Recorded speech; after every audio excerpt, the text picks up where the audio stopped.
So ayan, good morning mga ka-PJ, no? Ngayong araw nga pala ay Huwebes na. Ngayon lang tayo ulit nakabiyahe ng maayos. Lunes, Martes, hindi tayo nakabiyahe dahil medyo talagang pinahinga ko na. Medyo pangit yung pakiramdam ko. Bumiyahe tayo kahapon ng ayun, Miyerkules, coding natin, binyahe natin. Dahil siyempre, dalawang araw na tayo nawala eh. Nakatuwan lang tayo, nagsimula tayo ng alauna ng hapon, no? Natapos tayo alas 7. Yan, nakatuwan lang tayo, pang bili man lang ng bigas kahapon. Tapos ngayon, Huwebes, naka 1 trip pa lang tayo. 6 na bookings. Tapos nandito na tayo ngayon sa simbahan, kila Ate Leslie. Kain na muna tayo ng almusal. Madilim-dilim pa, oras natin ay lang 5:58 na. Ay, tsaga-tsaga lang tayo mga ka-PJ, no? Ganun talaga, medyo matumal ngayon. January 15 na ngayon, 2026. Tiis-tiis lang. Malalampasan din natin tong tumal. Importante, na-out pa rin natin kahit paano yung ating quota, kahit mahaba yung ating oras. At ito nga, kahit may nararamdaman tayo, laban pa rin. Ganun talaga kapag nakikiboundary. Hindi uso yung masamang pakiramdam. Abono na ako 2 araw kaya kahapon pinilit natin buti nga naka 2,000 mahigit kahapon. Mula alauna hanggang alas 7 ng gabi. Saka ito ngayon, sana magdire-diretso to. Mga 1-3 na tayo, 6 na bookings. Sana magdire-diretso to hanggang mamayang gabi. Makaabot man lang sana sa ating quota. So tara mga ka-PJ, tayo mag-almusal muna. Bukas na si Ate Leslie. Let's go!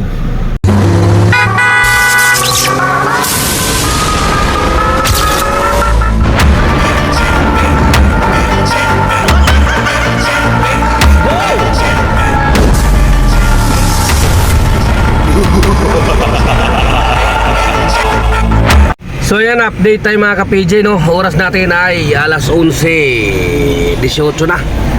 At nandito tayo ngayon sa SM Fairview. Standby muna tayo saglit dito. Antay-antay tayo na baka maputukan tayo pabuntang Kamaynilaan. Pilitan tayo na punta dito kasi tinulungan ko yung pasahero ko pagbaba ng gamit dun sa may Holiday Inn sa may Newport Pagbalik ko may booking na papunta dito. So yung earnings pala natin ngayon ay 3,629. At naka 15 bookings na tayo. At yung ating incentive naman silipin natin, no? Yan, naka-siyam tayo out of 14. So bali yung hahabulin na lang natin mamaya ay 5 na lang, no? Para sa halagang 740. Ayun, no? Sana makuha natin yan, makumpleto natin. So mamaya-maya lang mga ka-PJ, no? Update ko kayo kung magkano yung ating kikitain ngayong araw, no? Maga nga pala tayo lumabas ngayon, alas 2 lang eksakto lumabas tayo kanina. Naniguro tayo kasi mahirap na pag tanghali na. Hirap pagkahabol ng earnings. Kaya sana makarami tayo ngayon, makaabot tayo sa ating quota. Pag naabot natin yun, masaya na tayo doon. Alright, so mamaya lang, update ko kayo. Let's go. So yan, update tayo mga ka-PJ. Oras natin alas 2:31 na. At ito, on the way ako kay Ate Leslie para kumain na muna ng tanghalian. Late na tayo, di bale, okay lang yan. Medyo hindi pa naman tayo nakakaramdam ng gutom. Okay. At yung earnings natin ngayon ay 4,524. At meron na tayong 17 bookings, no? At tama-tama to.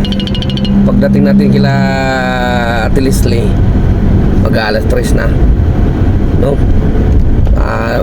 Antay-antay saglit, pahinga konti para saktong alas 4 mag-online tayo, para naman pasok na kagad yung booking natin sa incentive para sa hapon, no? Kasi alas 4 magsisimula yun hanggang alas 8 ng gabi. 5 yung inahabol natin, kaya kailangan makuha natin yun. Sayang yun, 740 din yun. So maraming na-deactivate, no?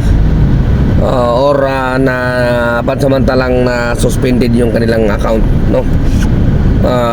Madalas na dahilan yan is extreme cancellation, no? Kaya dapat bantayan natin yan. Hindi naman sa pinagbawalan tayong mag-cancel, pero dapat huwag natin talagang abusuhin yan, no? Kunwari, nakatatlong ignore na tayo. So dapat yung pang-apat kukunin na talaga natin yan, no? Kahit anong mangyari. Kasi kung di ba mararanasan mo pagka nakatatlo ka na, ipupus ka na mga 1 minuto, 2 minuto, 3 minuto. Kaya yun, pag palagi nangyayari sa'yo na pupus ka, darating talaga na suspended yung account mo. May tropa din ako na suspended dahil dyan sa extreme cancellation. Pero yung kanya 1 day pa lang naman. Okay? So siyempre, kahit sabi mong 1 day yan, lalo kung nakikiboundary tayo, sayang yun, di ba? Aabunuhan mo yung araw na hindi ka nakabiyahe. Ayun dapat ang iiwasan natin. Alright? Meron naman tayong time dyan na 15 segundo para makapag-isip kung kukunin natin o hindi, di ba? Kaya kung tingin natin hindi kaya, ignore natin. Pero wag nga natin abusuhin, no? Pag nakatatlong ignore ka na, kunin mo na talaga yung pang-apat. Tapos yung halimbawa na-accept mo na, pilitin natin na wag natin i-cancel yun. Kasi in-accept na natin yun eh, di ba? Binigyan na nga tayo doon ng 15 segundo para makapag-isip, tapos kinancel pa rin natin na nakapasok na sa atin yung booking. Doon, yun, delikado tayo doon. Hindi lang kay Grab, pati kay LTFRB, no? Kasi once na pasahero ay nag-report sa LTFRB, may reklamo ka, mapapatawan talaga tayo, di ba? Papadala ng show cause order yung LTFRB, mahirap yun, di ba? Multa yun, 5,000. Kaya iwasan natin yun.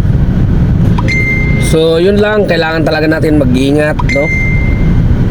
Hindi natin pwede sabihin na akala ko ba only cancel, only ignore. Hindi natin pwede, kasi may ano din siya, meron din siyang hangganan, no? Hindi natin pwedeng abusuhin talaga.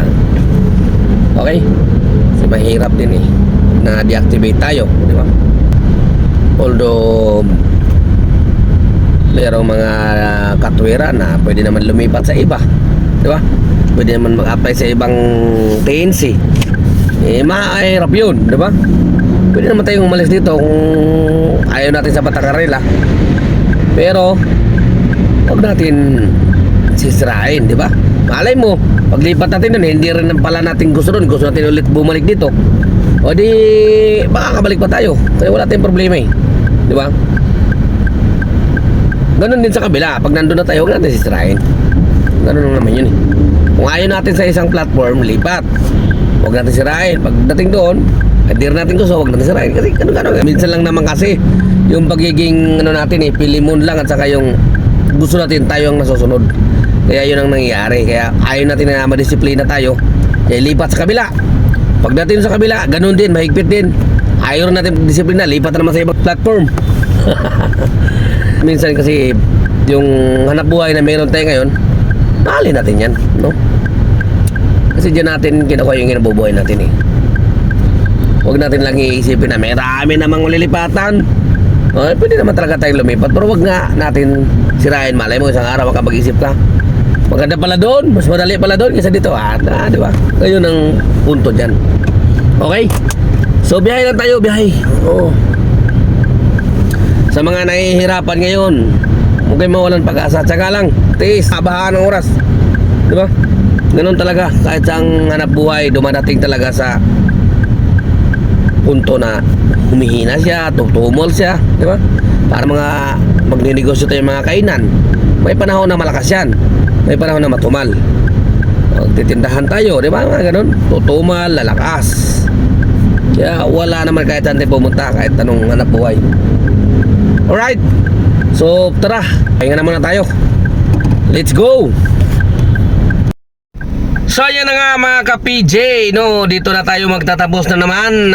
Oras natin ay alas 8:20 28 na ng gabi, no? At yung ating earnings sa oras na ito ay 6,045 at naka 24 na bookings, no?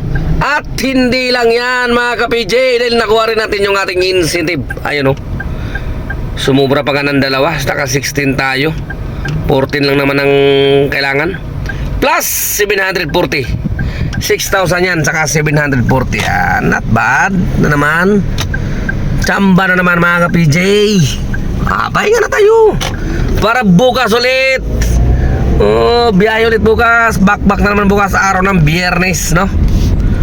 Alright, so hanggang dito na lang muna ka-PJ nyo. Temporary signing off. Adios.